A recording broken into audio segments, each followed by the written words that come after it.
alguns cavalos que temos escreveram a Bíblia, você diria para mim, pastor, difícil entender isso. É lógico que foi escrita por homens, mas homens inspirados por Deus, para que eles não ficassem errando e pudessem trazer a palavra de Deus. Quantos pode dizer amém a essa palavra? Nenhum outro livro é confiável. Você pode contar com a Bíblia, ele pode guiar você, pode corrigir você, pode confortar você, pode ajudar você. Agora, se você nunca abrir a palavra de Deus, como é que Deus vai falar com você? Se você não tem tempo de ler a palavra, se você não tem um tempo com a palavra de Deus, se você não tem um tempo junto desse livro, como é que ele vai guiar você? É tão interessante porque a palavra de Deus tem que ser aberta numa hora tranquila. Se você tem 10, 20, 30 minutos, uma hora, não sei, você senta num lugar tranquilo para ler a palavra de Deus. Por quê? Por quê, pastor? Porque imagina que você está para cometer um erro na tua vida e você abre a palavra de Deus. Aquele momento é o momento que Deus vai falar com você. Porque nós falamos com Deus através da adoração. Quando você diz, te adoro, Senhor, você está adorando ao Senhor, né? Bom estarmos aqui louvando a Deus. Estamos louvando a Deus com os nossos irmãos. Mas quando eu sento com a palavra, Deus vai falar comigo. Aleluia. Eu posso orar a Deus, mas muitas vezes, Deus vem com o seu Espírito falar comigo, mas muitas vezes, é na abertura da palavra de Deus, Deus vai falar comigo. A Bíblia é um livro especial. A Bíblia diz, Jesus falou, que as minhas palavras, elas vão produzir milagres na vida da igreja. Agora, aonde estão as palavras de Cristo? Estão nesse livro. Às vezes nós queremos ser abençoados e não abrimos esse livro.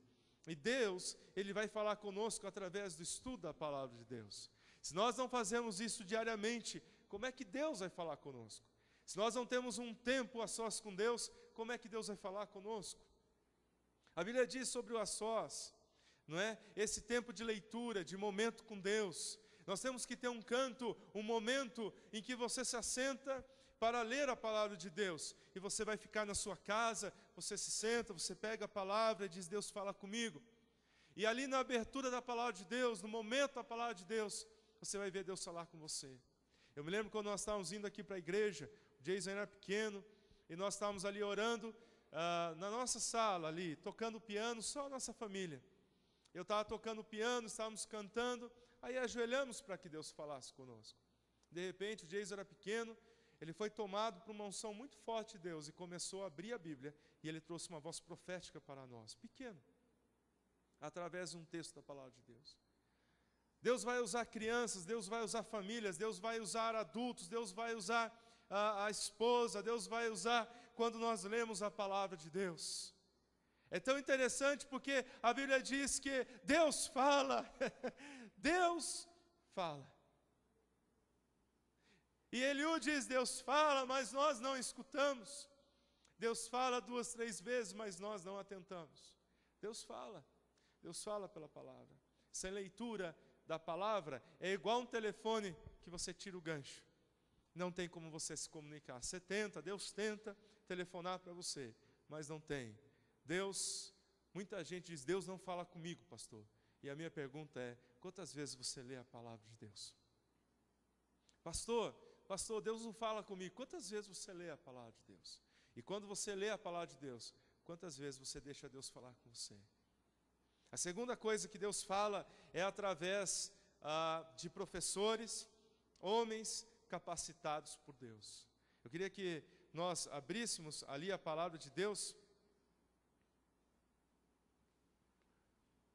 Pode ler comigo lá, 2 Pedro, vamos lá? Por quê?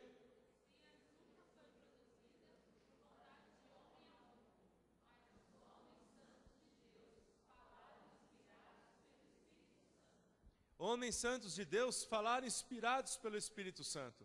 Homens inspirados. E hoje nós trocamos um pouco a terminologia para não trazer confusão. Inspirados foram os homens que escreveram a Bíblia. Nós falamos homens iluminados. Homens professores de escola bíblica, homens que estão numa quarta pregando, ou num domingo, ou num sábado, ou no dia a dia. Homens inspirados por Deus. Você chega na igreja, você se assenta. E você começa a olhar e diz, Deus, queria que o Senhor falasse comigo. E de repente o pastor abre e a sua vida inteirinha vem à tona diante dos seus olhos. Nenhum homem é capaz disso, porque isso acontece com todos nós ao mesmo tempo. Eu me lembro, lá na chácara ainda, nós tínhamos bastante intimidade ali, porque o grupo ainda estava bem pequeno. Eu me lembro que estava pregando um dia e um homem muito zangado no final do culto me procurou